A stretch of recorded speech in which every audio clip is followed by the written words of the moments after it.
Warning ఇచ్చారు పవన్ కళ్యాణ్ గారు YCP వాళ్ళకు, ఏం చెప్తారు బ్రో మీరు? ఈ రోజు కడపలోనే కాదు ఎక్కడైనా సరే ఈ దేశంలో ఎక్కడికి వచ్చినా సరే మాట్లాడగలుగుతాడు ఆయన ఒక దమ్మున్న లీడర్ ఆయన్ని గెలిపించాం మేము.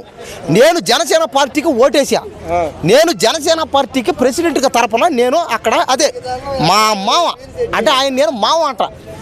మా ఏరియాలో కూడా జనసేన పార్టీ తరపున నిలబడ్డోళ్ళు మా అందరికి బంధువులు అనమాట. కాబట్టి పవన్ కళ్యాణ్ గారు ఖచ్చితంగా ఆయన అన్యాయాలని అరికడతారు. ఇంక నుంచి మానేయండి, ఇంక నుంచి అందరూ మానేయండి, ఇంక నుంచి అన్యాయాలు అక్రమాలు మానేసేయండి. బ్రో కళ్యాణ్ గారు ఒక మాట అన్నారు, అంటే మీకు 11 సీట్లు వచ్చినా గాల్లో తేలుతున్నారు, మిమ్మల్ని తోలు తీసి మోకాల మీద కూర్చోబెడతా అన్నారు. అలానే జరిగే అవకాశాలు ఉన్నాయా?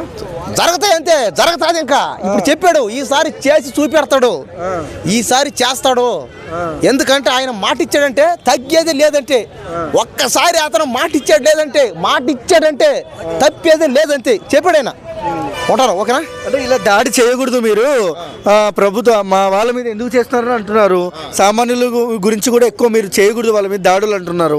ఎలా చూడొచ్చు మన వైసీపీని మనం? అంటే వైసీపీని దీన్ని బట్టి ఏంటంటే అర్థం అంటే ఈ పార్టీ ఉండేదే ఎవరి కోసం? ప్రజల కోసం, పేద ప్రజల కోసం. అన్యాయం సమాజంలో ఎవరికైనా అన్యాయం జరిగితే అక్కడ జనసేన పార్టీ ఉంటుంది, పవన్ కళ్యాణ్ గారు ఉంటుందని దీనికి అర్థం అనమాట. ఖచ్చితంగా అన్యాయాన్ని అరికడతాడు. ఇంకా నెక్స్ట్ టైం ఆయన సీఎం అవుతాడు. సీఎం అయిన తర్వాత ఇంకా దేశంలో ఇంకా చెప్పలే, ఇంకా ఆంధ్ర ఎక్కడెక్కడికో పోద్ది అనమాట. ఇంకా ఆంధ్రప్రదేశ్ సింగపూర్ అయిపోద్ది పక్క. సింగపూర్ అదే అమెరికా పక్కన ఉంటుంది.